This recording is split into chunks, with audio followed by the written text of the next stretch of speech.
Well, there's one close to my heart, and I wondered whether it might come through, relevant to Ukraine. But from PBS and in international, agriculture, because we've talked a bit about energy and we've talked about financial services, but food is a revolution coming, isn't it, one way or another? And we're not going to get the climate change again without that happening. And is that going to be a target in to the financial industry as well? I mean, how are they going to engage is the question that's popped up on my screen, in terms of, because everybody focused your energy on fossils particularly, as opposed to green shoots. And has that come onto your radar a lot? One feels like for Bill here. It's definitely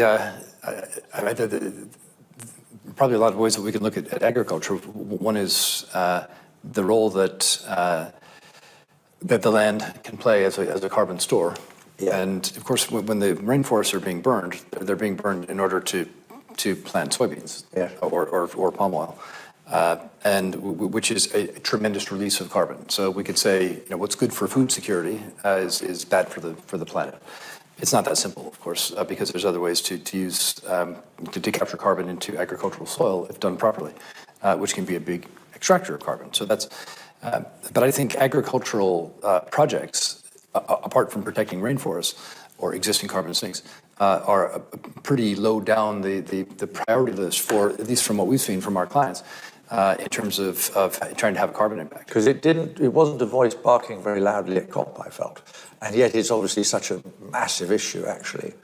But I mean, food security, as we see in Ukraine now, has become a tremendous issue. And that's, I mean, it sort of goes back to the biodiversity point broadly as well. There are trade-offs here, and there are costs. If there's one thing about this, the reaction to Ukraine that I'm very encouraged by is that populations, certainly in both of my home countries, this one and the United States, the populations have, and I'm sure it's the case in Europe, tremendously coalesced around the willingness to incur cost, yeah, to have a good outcome. And we didn't really see that on the climate front. I agree. We saw it on the threat of Russia, or threat of whatever. We haven't seen it in the threat of climate change, maybe because it's not quite as immediate. No. But, and I think that is true. And I got one, I just thought jumping to your Africa point, because David McCready in Australia also picked up, it's this leapfrogging in particular places. And you highlight the Africa opportunity, didn't you? Do you see that in SMI? I mean, hopefully Egypt will help trigger that on climate change. Yeah. But the question of David McCready is, how do we accelerate some of those? Where are the opportunities to leapfrog in a way? Yeah, and I think, in some part that's, a responsibility of the financial organizations, the multilateral development banks that are they making those choices that will help those leapfrog technologies move faster and incentivize that over others that aren't? And that includes agriculture. It's a huge problem. His Royal Highness has a huge amount of experience in agriculture as a farmer himself, and has views on how do you regenerate that land, and smallholder farms are really important to that story, and around the developing world, that's the way it is. But again, if it can be more profitable to plant for the industrial side, then that's what people will do for the livelihood. So how do we transition this narrative? And again, I think in many ways it comes to innovation. We've had a model of an economic system and markets that has gone into this large-scale industrial production approach, which we see in agriculture. How do we innovate back, not to go back to 200 years ago, but what's the future actually look like? And how do we take the best of both and make it cool and relevant? Yes, I agree. And Peter's lovely point about industry cohering better. Well, coordinating better. I think also this is to Bill's point on the cost of carbon, the carbon price. It's relatively easy to say that commercial banks should be funding good new infrastructure. But what about the existing industries, one of which is agriculture? And what's going to have to happen is the market is going to have to work.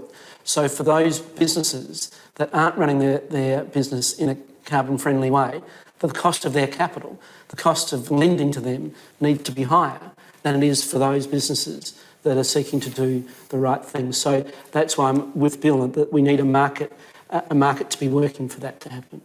Very interesting. I have tons of other questions. How does carbon pricing affect behaviours, and what do we do?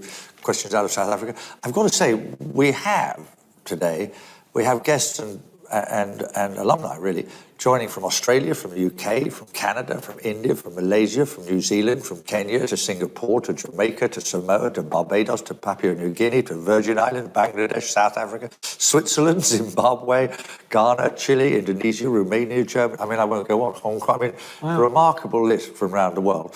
And that is really what we're still trying to build, is that network of awareness and connections, because these subjects are massive.